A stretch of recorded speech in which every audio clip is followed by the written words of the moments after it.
Bonsoir, bonsoir, bonsoir, bonsoir. Bonsoir à tous. Bonsoir, bonsoir, bonsoir, bonsoir. Bienvenue dans ce direct. Bienvenue à ce moment de témoignage, d'édification, de partage. Bonsoir, bonsoir, bonsoir. Soyez bénis, soyez les bienvenus pour ce moment que nous allons passer ensemble autour de la parole de Dieu.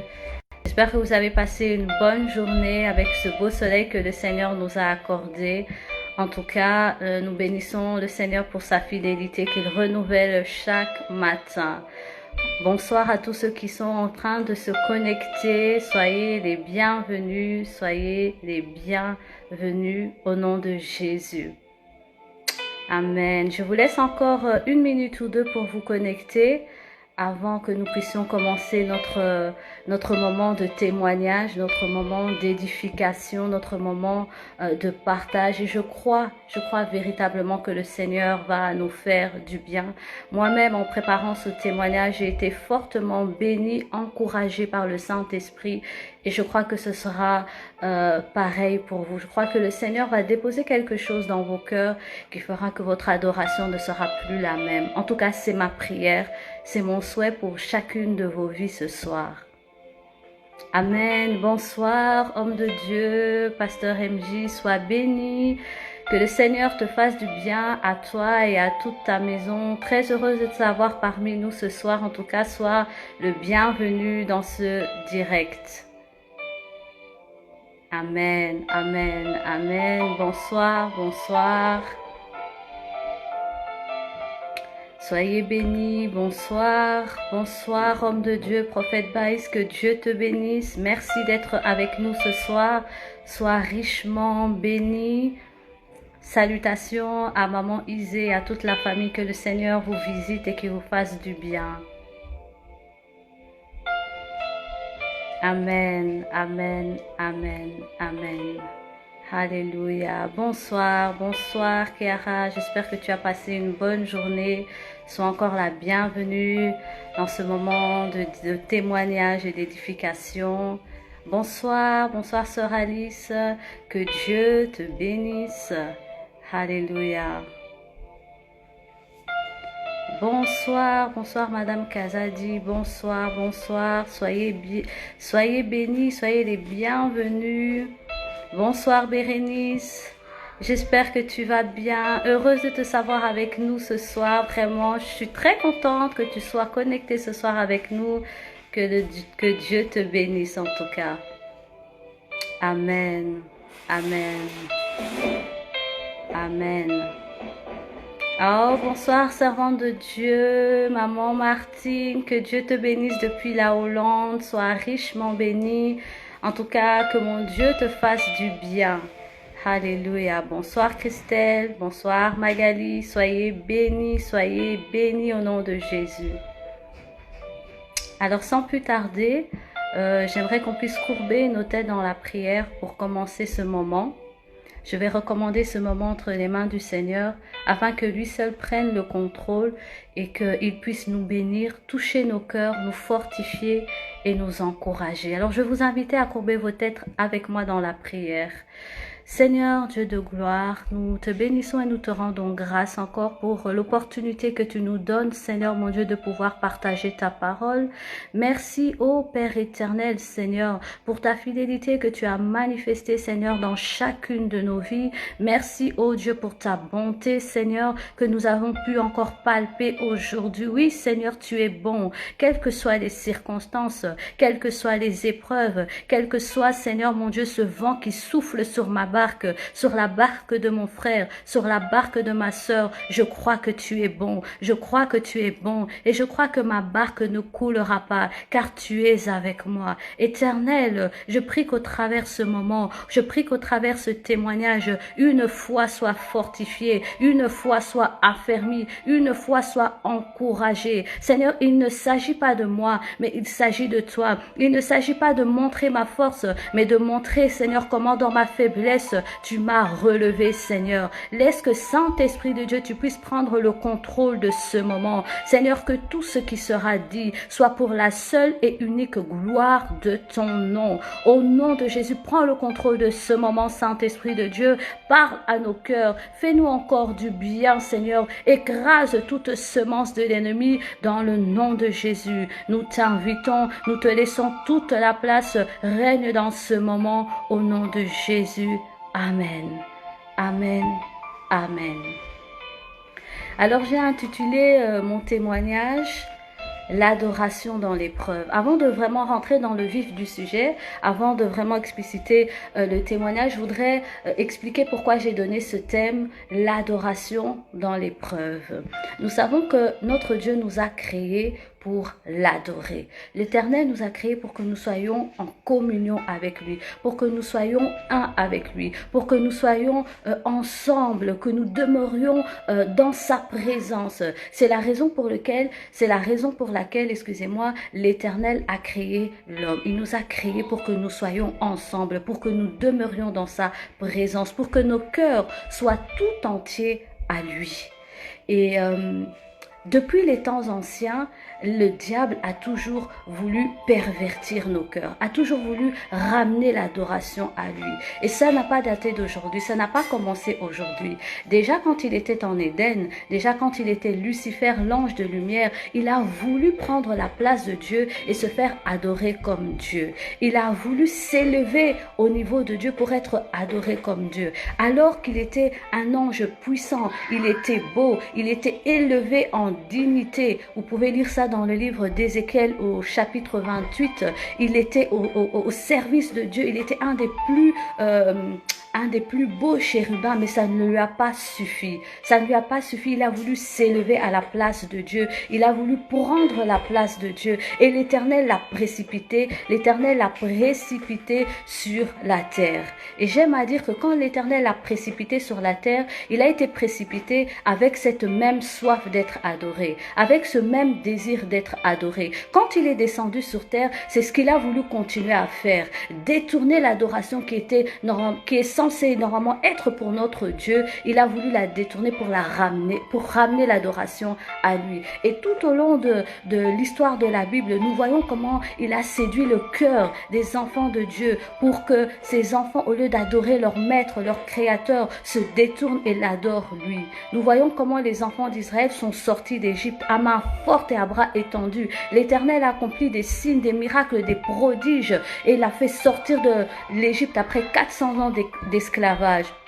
Et arrivé au mont Sinaï, Moïse était en haut sur la montagne, il parlait avec Dieu, il s'entretenait avec Dieu et Aaron était en bas avec le peuple. Et le diable est entré, a séduit leur cœur pour qu'ils puissent se détourner de l'Éternel et adorer le veau d'or. Nous voyons, il a répété le même scénario avec Élie, avec Akab et Jézabel. Le but du diable a toujours été de détourner l'adoration qui est censée être à notre Dieu, à lui-même. La Bible dit même que dans les derniers temps, il ira même jusqu'à aller s'infiltrer dans l'église pour se faire adorer comme Dieu. Mais moi, j'ai choisi, malgré l'épreuve, malgré les difficultés, de continuer à adorer mon Dieu. J'ai choisi de préserver mon cœur pour que mon cœur reste attaché à l'Éternel. Et cette grâce, je voudrais partager avec vous comment, malgré l'épreuve, j'ai pu garder mon cœur attaché à l'Éternel. Mon cœur ne s'est pas détourné pour adorer je ne veux pas dire adorer le diable, mais en tout cas, mon cœur est resté entièrement attaché à l'Éternel. Je parle de l'adoration et je parle de l'adoration dans l'épreuve. L'épreuve est différente de la tentation.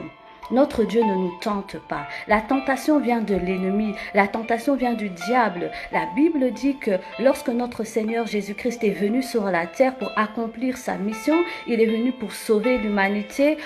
Avant de commencer sa mission, il est allé 40 jours et 40 nuits dans le désert. Lorsqu'il est sorti du désert, le tentateur est venu pour le tenter. Qu'est-ce qu'il voulait? C'était l'objet de la tentation, c'était une seule chose. Il voulait avoir l'adoration. Il voulait avoir l'adoration.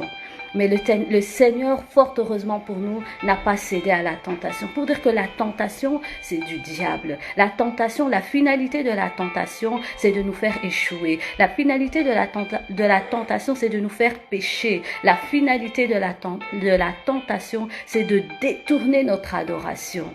Notre Dieu ne nous tente pas, notre Dieu nous éprouve. Parce que à la différence de la tentation, l'épreuve vient pour nous fortifier, pour nous solidifier. L'épreuve a pour finalité la bénédiction. J'irai même plus loin. L'épreuve a pour finalité l'adoration. Tout est question d'adoration. Tout est question d'adoration. Voilà pourquoi j'intitule mon témoignage « L'adoration dans l'épreuve ». Parce que je crois que ce que Dieu veut, ce que Dieu recherche, c'est un cœur qui lui est tout entier attaché. La Bible dit dans Marc 12, 30, si je ne me trompe pas, tu aimeras l'Éternel ton Dieu de tout ton cœur, de toute ta force, de toute ta pensée, de toute ton âme. C'est ce que l'Éternel recherche, un cœur qui lui appartient tout entier, un cœur qui l'aime tout entier, un cœur qui vibre pour lui, un cœur qui est zélé pour lui. Le diable, sachant cela, il vient par tous les moyens pour essayer de nous détourner, pour essayer de nous détourner de cette adoration qui est due à notre Dieu. Mais nous tiendrons bon. Je prie qu'un cœur, une personne qui passe par des moments difficiles en ce moment soit fortifiée. Que ton cœur reste attaché à l'Éternel. Ne cède pas à la séduction. Ne cède pas à la tentation. Ne cède pas. Que ton cœur reste attaché à Dieu. Au nom de Jésus. Alors je vais rapidement vous partager 5 vérités qui nous aident à rester attachés à Dieu. 5 vérités en tout cas qui m'ont aidé à rester attaché à Dieu malgré l'épreuve. La première vérité, c'est que la parole de Dieu, elle est vraie, elle est oui et amen. La parole de Dieu, elle est vraie en tout temps, pour toujours et à jamais. La parole de Dieu ne dépend pas de circonstances. Elle est infaillible, elle est inégalable. Quand Dieu dit que sa bonté et sa fidélité durent à toujours, c'est oui et amen. Quand Dieu dit que tout ce qu'il fait est bon et parfait, c'est oui et amen. Quand Dieu dit qu'il fait toutes choses bonnes en son temps, c'est oui et amen. La parole de Dieu ne se négocie pas. Quand Dieu parle, c'est oui et amen. Mais c'est vrai que la parole de Dieu est oui et amen. C'est vrai que la parole de Dieu dépasse les réalités que nous vivons. Mais comment faire lorsque tu es dans l'épreuve et que Dieu dit que je suis bon pour toi, je suis fidèle, je ne t'abandonne pas? Comment faire pour que ton cœur, malgré ce que tu es en train de traverser, reste attaché? Quand j'ai appris la nouvelle du décès de mon papa, ça a été vraiment un choc. Ça a été vraiment une déchirure que jusqu'à aujourd'hui, je ne peux pas mettre les mots pour expliquer ce qui s'est passé dans mon cœur.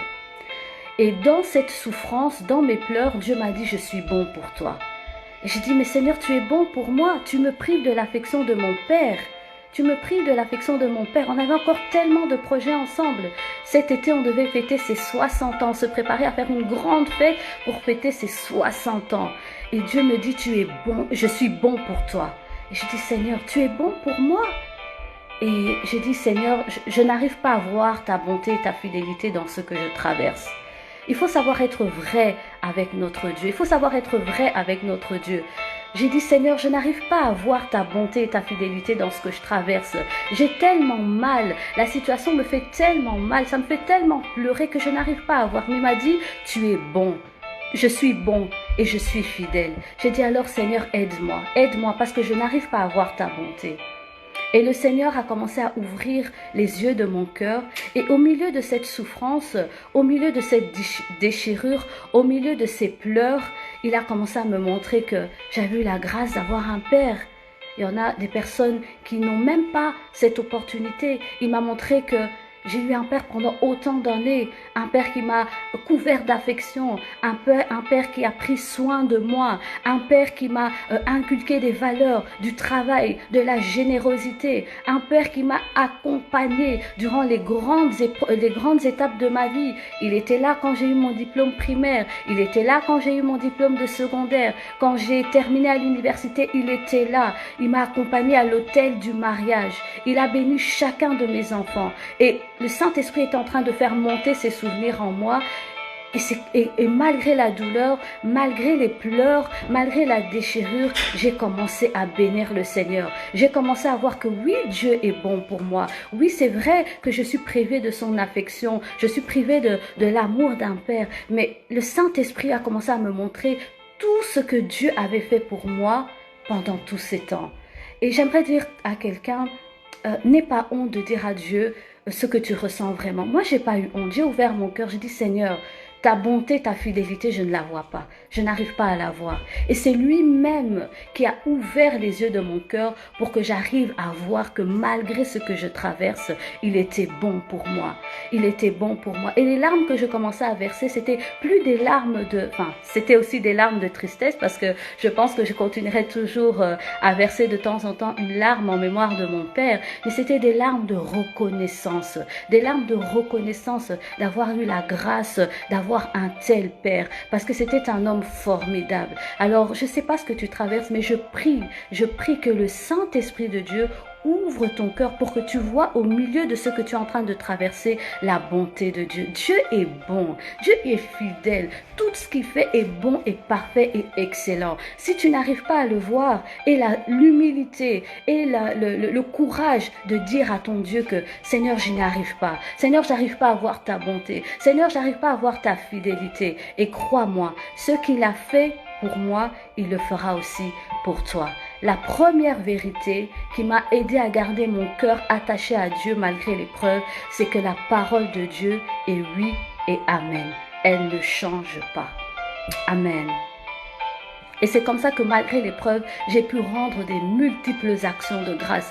Oh Seigneur, le Seigneur faisait monter dans mon cœur plein de souvenirs. Je me suis souvenu des moments de joie qu'on a passés ensemble, des moments de gaieté, des moments où il nous faisait des surprises. Et tous ces souvenirs sont remontés, Seigneur. Tous ces souvenirs sont remontés dans mon cœur et j'ai pu bénir le Seigneur. Et vraiment, je crois que le Seigneur est bon et fidèle. Je ne le dis pas comme un slogan, je le dis parce que je le crois et je le dis parce que je l'ai expérimenté. La bonté de Dieu dure à toujours. Sa fidélité dure à toujours.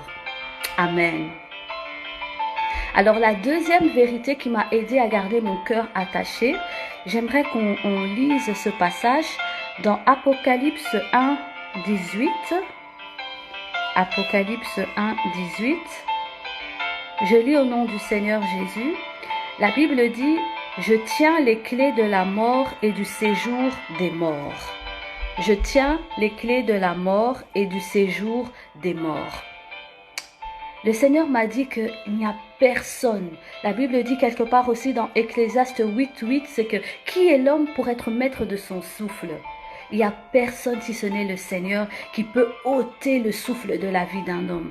Ça ne dépend pas des médecins, ça ne dépend pas de l'hôpital, ça ne dépend pas de la richesse, ça ne dépend pas des diplômes de la personne. C'est seul l'Éternel qui est le maître de souffle de la vie de l'homme. La Bible dit dans Exode 11:4, je pense que nous connaissons ce passage, lorsque les enfants d'Israël étaient encore en Égypte et qu'ils devaient sortir, l'Éternel a accompli des signes, des miracles, des prodiges. Et la dernière plaie, l'Éternel est passé lui-même. La Bible dit: je passerai moi-même au milieu des Égyptiens et les premiers-nés mourront. Personne à part l'Éternel peut ôter le souffle de la vie d'un homme.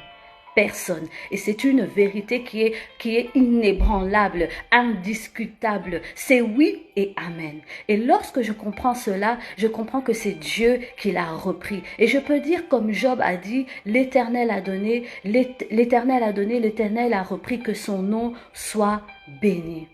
Parce que vous savez, quand quelqu'un meurt, Souvent, en tout cas dans les communautés, souvent en tout cas dans les familles africaines, on cherche un bouc émissaire, on cherche une excuse. C'était peut-être le médecin, c'était peut-être l'hôpital, c'était peut-être X, Y ou Z. Moi, je veux parler de mon propre cas. Quand mon père est tombé malade, mon père est décédé du Covid. Quand mon père est tombé malade, il a été pris en charge dans un hôpital A. Je vais taire les noms des instituts hospitaliers parce que c'est pas le but ici de rentrer dans la polémique. C'est simplement pour illustrer mon propos. Donc, il a été pris en charge dans un hôpital A. Et après quelques temps, on nous a conseillé de le transférer dans un hôpital B qui avait une unité qui était spécialement dédiée pour les malades atteints du Covid. Alors on a fait une réunion de famille et on a décidé finalement de le faire transférer dans cet hôpital B. Donc il a été transféré de l'hôpital A vers l'hôpital B. Malheureusement, malgré le transfert et malgré tous les soins qui ont été prodigués, l'Éternel a décidé de le rappeler à lui, paix à son âme. Mais donc, quand mon papa est décédé, il y a eu comme une guerre dans la famille. Bon, le mot guerre est peut-être un peu fort, mais il y a eu des contestations pour dire, mais pourquoi vous l'avez transféré d'hôpital? Pourquoi est-ce que vous l'avez pas laissé dans l'hôpital A? Sûrement que c'est à cause du transfert, sûrement que les membres de l'hôpital B n'ont pas bien fait leur travail. Et il y a eu comme des guerres, il y a eu comme des déchirements. Et comme la décision de transfert avait été prise par nous, principalement les enfants, donc c'est retombé sur nous et on a commencé à nous persécuter, nous disant que vous n'avez pas bien pris soin de votre papa, pourquoi vous avez permis qu'il soit transféré, etc., etc. Mais ce qui m'a permis de passer au-dessus de toutes ces persécutions, de toutes ces accusations, c'est de savoir que ça n'a rien à voir avec l'hôpital. Ça n'a rien à voir avec le médecin qui soigne, ça n'a rien à voir avec le respirateur qui est utilisé, ça n'a rien à voir avec le protocole qui est pris par l'hôpital A ou l'hôpital B, ça n'a rien à voir avec cela. C'est Dieu lui-même qui a décidé de le reprendre. C'est Dieu lui-même qui nous l'avait prêté, c'est Dieu lui-même qui l'a repris. L'Éternel a considéré que sa mission sur la terre était terminée. Alors bien que ça nous fait mal, bien que ça nous fait pleurer, mais je reconnais que c'est seul l'Éternel qui est le maître du souffle de la vie de l'homme. Et j'ai refusé de donner gloire à qui que ce soit. Parce que entre ceux qui nous ont persécutés à cause du transfert d'hôpital, entre ceux qui ont commencé à dire oui, mais c'est parce que il avait fait ça, il avait fait ceci, oui c'est parce que les sorciers du village, oui parce que c'est ceci, non. C'est l'Éternel qui a décidé de le ramener à lui. Et c'est une vérité qui est incontestable. Et ça m'a permis, et je crois que ça permet vraiment de passer au-dessus des questionnements, de passer au-dessus des tiraillements, de passer au-dessus des pourquoi ceci, et si on avait fait ça, et si j'avais fait ça. C'est Dieu qui décide de la vie d'un homme. C'est lui qui est le maître de notre souffle. Ça ne sert à rien de repasser le scénario dans toutes ces coutures. Parce qu'à un moment, on nous a dit, oui, quand vous avez décidé c'est à cause du transfert qu'il n'a pas tenu bon. Parce que dans l'hôpital A, il était intubé. Et pour le transfert, il doit être on a dû on a dû changer d'intubateur 2 fois pour le mettre dans l'intubateur de l'ambulance et puis dans le nouvel hôpital. Alors on nous a dit, mais oui, mais c'est parce que vous avez décidé de le transférer. Sûrement qu'au moment du transfert, il y a ceci qui s'est passé. Mais ça n'a rien à voir. Ça n'a rien à voir avec les médecins. Le médecin peut faire tout ce qui est en sa capacité, peut faire tout ce qu'il connaît. Il peut exercer sa science au maximum de ce qu'il fait. Mais c'est l'Éternel qui est le maître. C'est l'Éternel qui est le maître du souffle de la vie de l'homme. Et cette vérité-là m'a permis de passer au-dessus de toutes ces persécutions, au-dessus de tous ces questionnements, au-dessus de tous ces tiraillements, au-dessus même de toutes ces frustrations. Parce que pendant tout le temps où il était à l'hôpital, nous avons prié, nous avions confiance en Dieu. Nous croyons que Dieu allait véritablement le sortir de cette maladie. D'ailleurs, on avait des témoignages de d'autres personnes qui étaient atteintes de la même maladie. On a prié pour ces personnes et ces personnes ont été guéries. Mais j'ai compris que c'est l'Éternel qui est le maître du souffle de l'homme. Et j'ai refusé catégoriquement de donner la gloire à quelqu'un d'autre. J'ai refusé de donner la gloire à un sorcier, à qui que ce soit. Non, j'ai dit Seigneur, c'est toi qui l'as repris. Et quand on comprend cette vérité, ton cœur reste attaché à Dieu. Ton cœur ne faiblit pas. Ta foi ne faiblit pas. Ta foi reste affermie. Alors la troisième vérité qui m'a aidé à rester attaché au Seigneur dans cette épreuve, c'est dans le livre d'Ésaïe 61, un passage que nous connaissons bien, mais que je vais lire parce que je crois que c'est important pour le témoignage que je donne ce soir. Ésaïe 61, je lis, Ésaïe 61, excusez-moi, Ésaïe. Je lis à partir du verset 1. L'Esprit du Seigneur, l'Éternel est sur moi, car l'Éternel m'a oint pour porter de bonnes nouvelles aux malheureux. Il m'a envoyé pour guérir ceux qui ont le cœur brisé. Je vais m'arrêter là. Il m'a envoyé pour guérir ceux qui ont le cœur brisé. Waouh! L'Éternel savait. L'Éternel savait qu'il y aurait des cœurs qui seraient brisés. Il avait déjà prévu dans sa mission, il avait déjà prévu l'onction nécessaire pour guérir nos cœurs. Vous savez, quand j'ai appris la nouvelle de mon père, du décès de mon père, je l'ai pas apprise par quelqu'un d'autre parce que j'étais moi-même présente. Parce que dans ces derniers instants, l'hôpital nous a appelés pour nous dire, écoutez, venez lui dire au revoir parce qu'il est en train de partir. Et on s'est préparé avec ma maman, avec mes frères et sœurs, on s'est rendu à l'hôpital. Et on a pu le voir et quelques instants après, on est rentré dans la chambre, on a prié et quelques instants après, on n'était même pas encore parti, on était encore dans l'hôpital, il était parti. Donc, c'est pas une nouvelle qu'on m'a appris, c'est une nouvelle que moi-même j'ai vécue. Mais quand j'ai réalisé qu'il était parti, quand je suis rentrée chez moi, je me suis assise, j'ai compris ce que c'était fini, que je ne le reverrai jamais. Je vous assure, j'ai eu l'impression que mon cœur était brisé. J'ai vraiment eu l'impression, et je crois que c'était pas une impression, c'était tellement fort, la douleur était tellement forte, que c'était pas simplement dans mon âme, c'était pas simplement une douleur émotionnelle. J'avais tellement mal au cœur que même dans mon corps j'avais mal. J'avais tellement mal, j'ai même dit à mon mari, je crois que je suis en train de faire une crise cardiaque. Je pensais que j'étais en train de faire une crise cardiaque tellement que mon cœur me faisait mal. Et le Seigneur m'a donné ce passage. Il m'a dit qu'il était celui qui restaurait les cœurs qui sont brisés. Et la révélation ou ce qu'il m'a donné derrière, c'est que quand le monde dit que quand un vase est brisé et qu'on le répare, il y a toujours des petites fissures. Mais notre Dieu fait les choses parfaitement.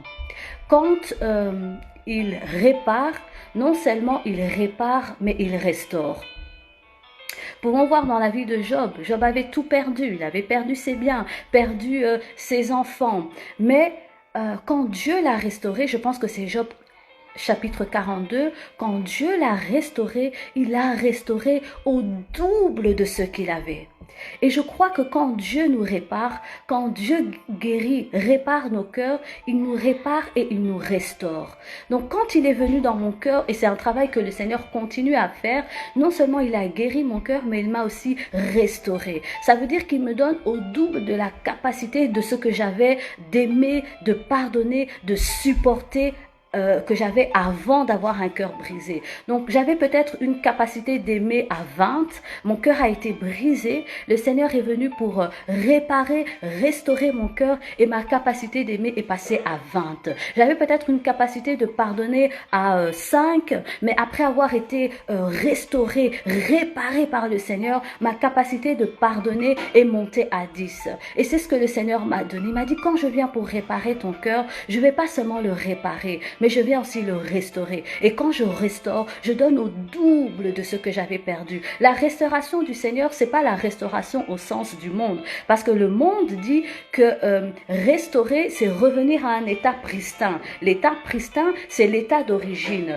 Lorsque le monde parle de restauration, on parle de revenir à l'état que j'avais avant. Mais lorsque Dieu restaure, il te donne au double de ce que tu avais. Il te donne au double de ce que tu avais. Et je vous assure que maintenant, ma capacité de compatir, ma capacité d'adorer, ma capacité d'aimer le Seigneur est au double.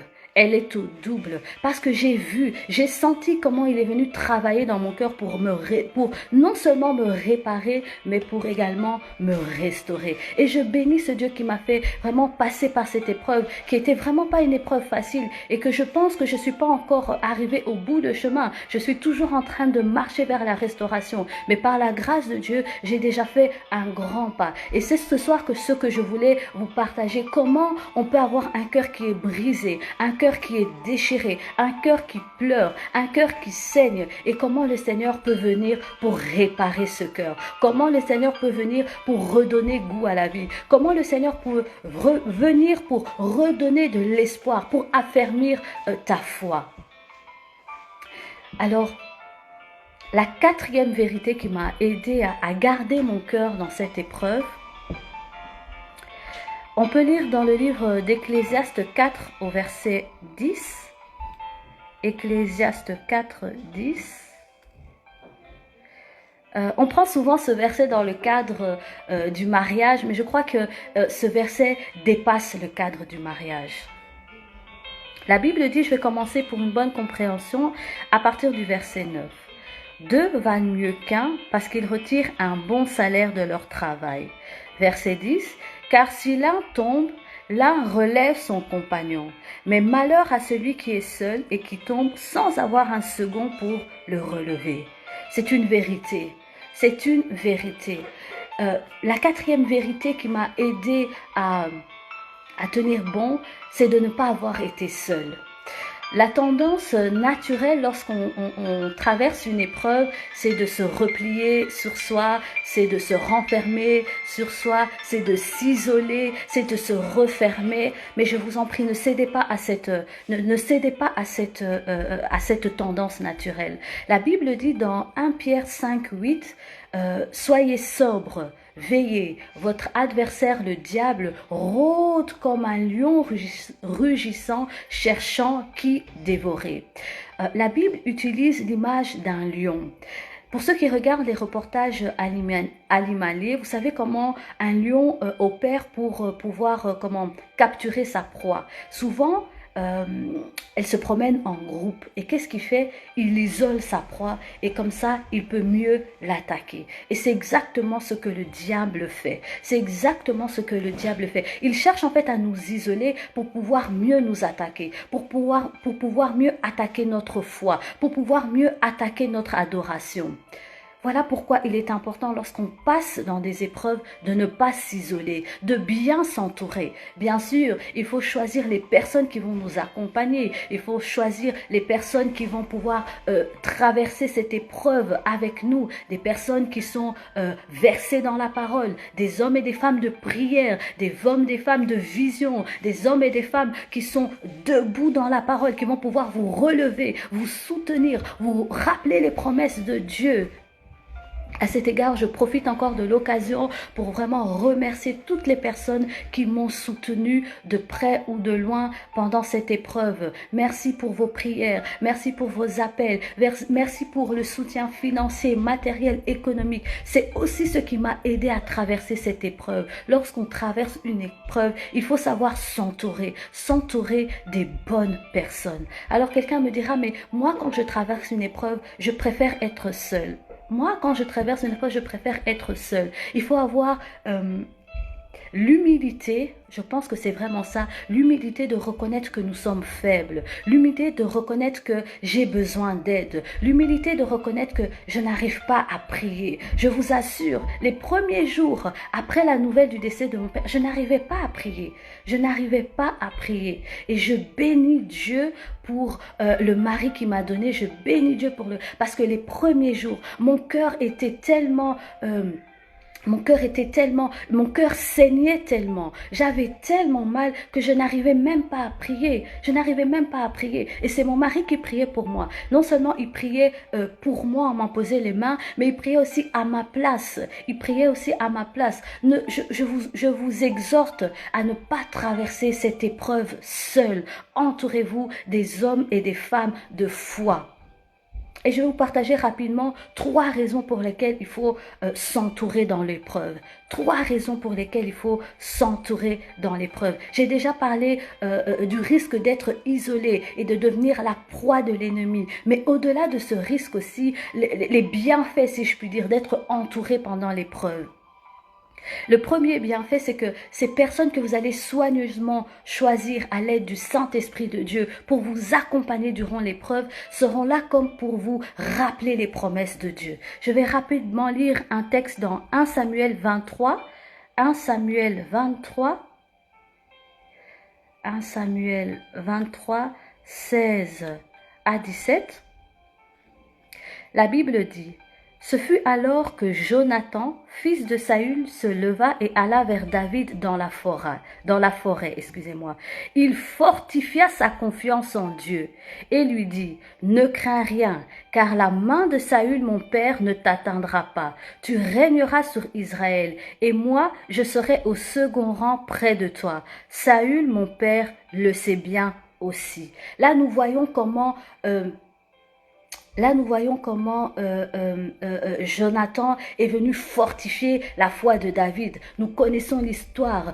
David était, David était poursuivi, pourchassé par Saül, et il était parti se cacher dans la forêt. Et quand il est parti se cacher dans la forêt, Jonathan est venu lui dire, il fortifia sa confiance en Dieu. 1 Samuel 23, 16. Il fortifia sa confiance en Dieu et lui dit: ne crains rien, ne crains rien. Les personnes que vous allez choisir pour vous accompagner durant l'épreuve seront là pour fortifier votre confiance en Dieu, pour vous dire: ne crains rien, ta barque ne coulera pas, le Seigneur est avec toi, le Seigneur va te fortifier. Voilà pourquoi il est important d'être entouré quand on traverse l'épreuve. Sois entouré des personnes qui, comme Jonathan est venu fortifier la foi de David, des personnes qui pourront fortifier ta foi, des personnes qui pourront t'encourager, des personnes qui pourront te rappeler les promesses de Dieu sur ta vie. Je me rappelle, mon papa est décédé un dimanche, le 26 avril 2020. Et le lundi, on a annoncé à l'église que la semaine du 27 avril, on n'aura pas de programme de prière compte tenu du deuil, on ne sera pas tenir les programmes de prière. Et c'était en plein confinement, et pendant ce confinement-là, on était confinés avec ma petite sœur Jessica, que je salue, et on était confinés avec elle était venue avec nous à la maison, et on était ensemble. Et elle nous aidait d'ailleurs à tenir les différents lives qu'on avait. Donc papa est parti un dimanche et le lundi on annonce à l'église que on n'aura pas de programme cette semaine compte tenu du deuil. Mais Jessica n'était pas au courant qu'on avait fait cette annonce à l'église. Alors le mercredi soir, elle descend de sa chambre à l'heure du culte. Elle descend de sa chambre et elle nous regarde. J'étais avec le pasteur, on était assis au salon. Elle nous regarde et puis elle dit: mais mais c'est mercredi, il y a culte. Comment ça se fait? Vous ne préparez pas le culte? Et on la regarde, on dit: non, on ne saura pas tenir le culte. C'est vraiment pas possible, c'est trop difficile. Et elle nous regarde et elle dit: mais c'est pas vous qui annoncez, c'est pas vous qui prêchez et qui enseignez aux brebis de l'église qu'il faut servir le Seigneur, adorer le Seigneur en toutes circonstances? Et le pasteur et moi, on s'est regardés. Une demi-seconde a suffi. Une demi-seconde a suffi et on s'est préparé et on a fait le live. 3 jours après que mon papa était parti, on était en train de servir le Seigneur. Et Jessica était celle qui a réveillé notre conscience, qui a fortifié notre foi en Dieu, qui est venue comme nous booster. Voilà pourquoi je dis qu'il est important. Il est important de s'entourer de bonnes personnes lorsque tu traverses une épreuve. Et je vous assure, si elle n'avait pas été là, on n'aurait pas eu cette force, ce courage de tenir ce live ou ce programme de prière. Première raison, entourez-vous des hommes et de femmes de prière pour ne pas traverser cette épreuve seule. Et la première raison pourquoi vous devez le faire, c'est qu'ils pourront vous rappeler les promesses de Dieu sur votre vie. La deuxième raison, on peut lire je vais lire dans Colossiens 4:12. Colossiens 4:12.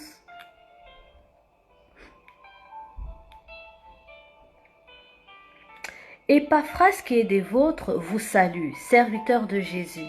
Il ne cesse de combattre pour vous dans ses prières. Alléluia.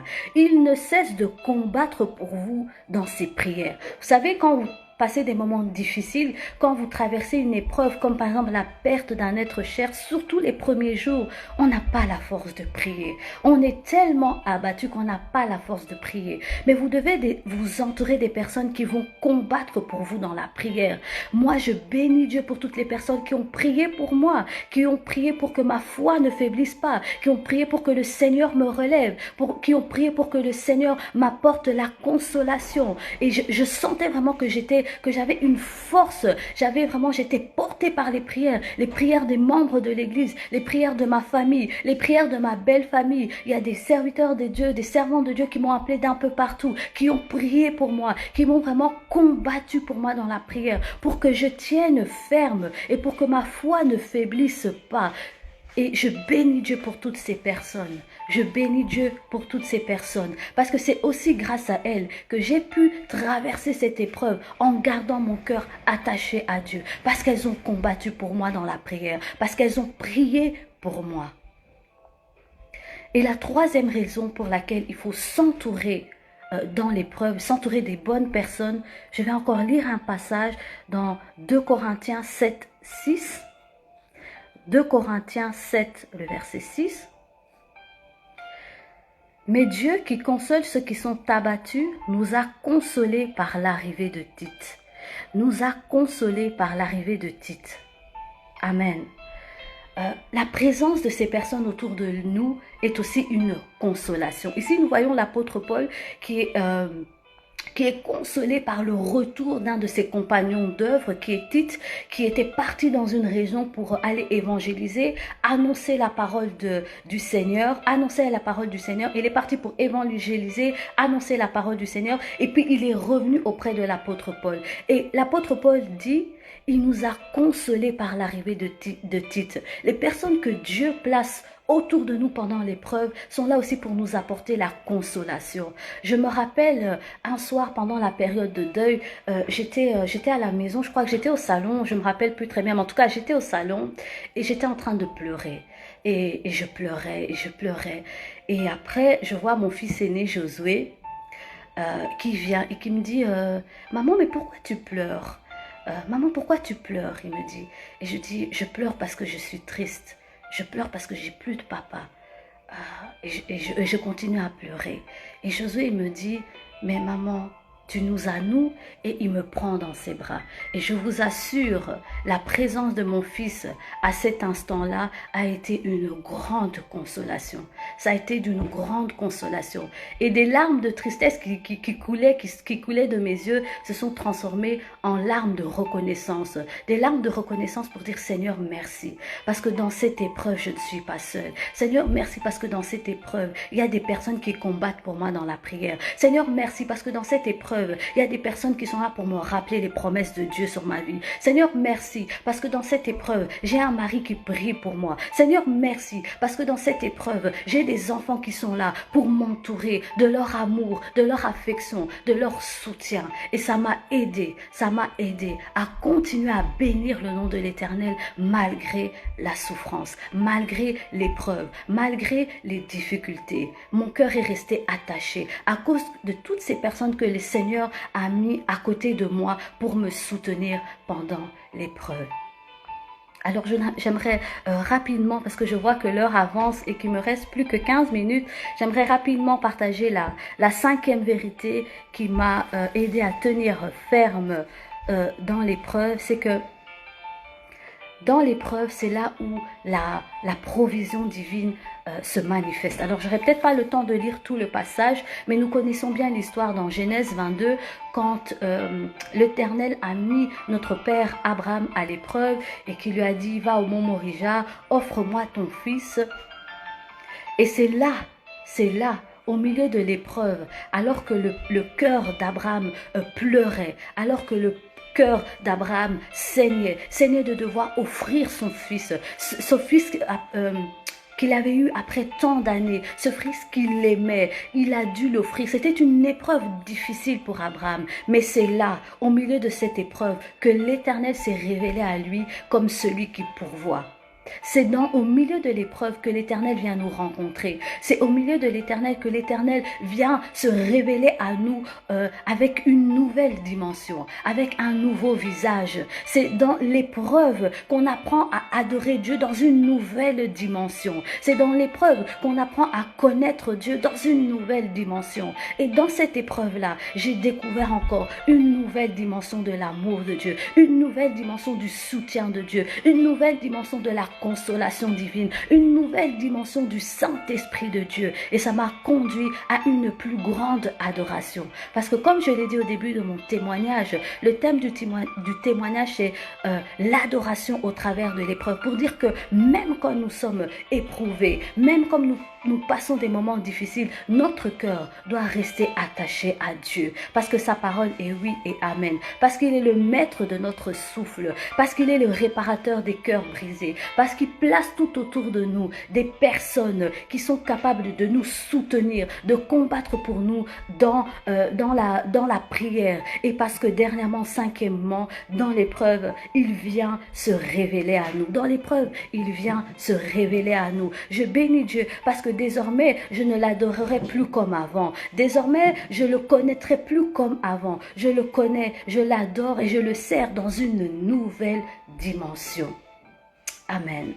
Amen. Alors, c'était ce que je voulais partager avec vous ce soir. Comment dans l'épreuve, j'ai pu garder mon cœur attaché à Dieu. Alors, je ne sais pas quelle est l'épreuve par laquelle tu passes, mais je sais une chose, que Dieu est fidèle.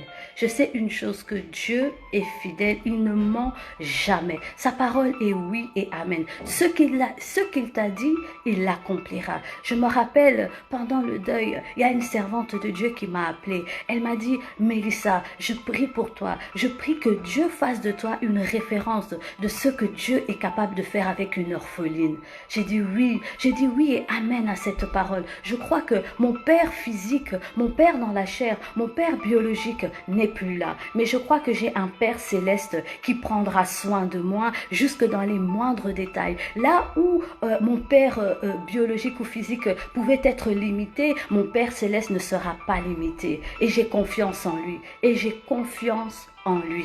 Et je bénis Dieu qui m'a soutenu, qui m'a fortifié vraiment au travers de cette épreuve qui a été vraiment un déchirement pour moi et pour toute la famille. Mais je crois qu'il fait son œuvre dans nos cœurs et que par la grâce de Dieu, nous continuerons à cheminer ensemble. Alors, avant de terminer ce témoignage, je voudrais prier pour toutes les personnes qui passent par des moments difficiles afin que le consolateur puisse vous fortifier. Alors, je vais vous inviter à courber vos têtes dans la prière avec moi. Éternel, mon Dieu, je te bénis et je te rends grâce, Seigneur, pour ta fidélité, ton amour, Seigneur, mon Dieu. Oui, Seigneur, tu es bon. Et ton amour et ta fidélité ne dépendent pas des circonstances, Seigneur. Tu es bon en tout temps. Même dans l'épreuve, Seigneur, tu es bon, Seigneur. Je ne connais pas l'épreuve par lesquelles ma sœur ou mon frère est en train de traverser.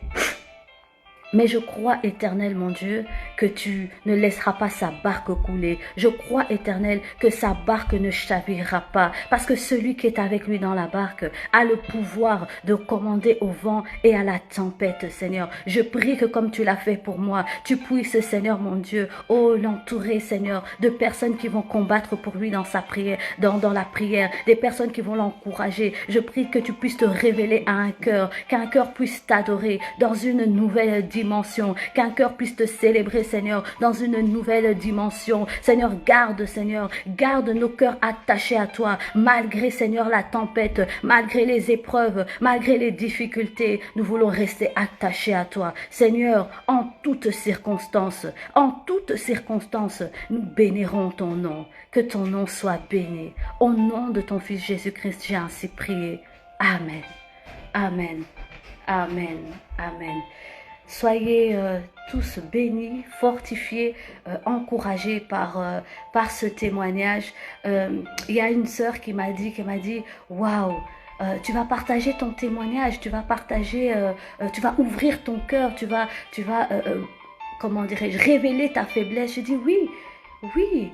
Parce que je crois que c'est dans ma faiblesse que je suis forte. Je crois que je veux pas, comment dirais-je, ce que je veux montrer, c'est que lorsque nous sommes faibles, l'Éternel vient pour nous relever. Ne crois pas que tu es seul à passer des moments difficiles. Ne crois pas que tu es seul dans ta souffrance. L'Éternel est avec toi et il te relèvera. Véritablement, soyez bénis, soyez fortifiés, soyez encouragés par ce témoignage. L'Éternel est avec vous et la victoire est dans votre camp.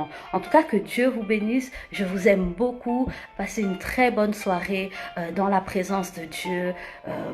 À bientôt. Que le Seigneur soit avec vous et qu'il vous accorde bien de bonnes choses par sa grâce. Au nom de Jésus, soyez bénis.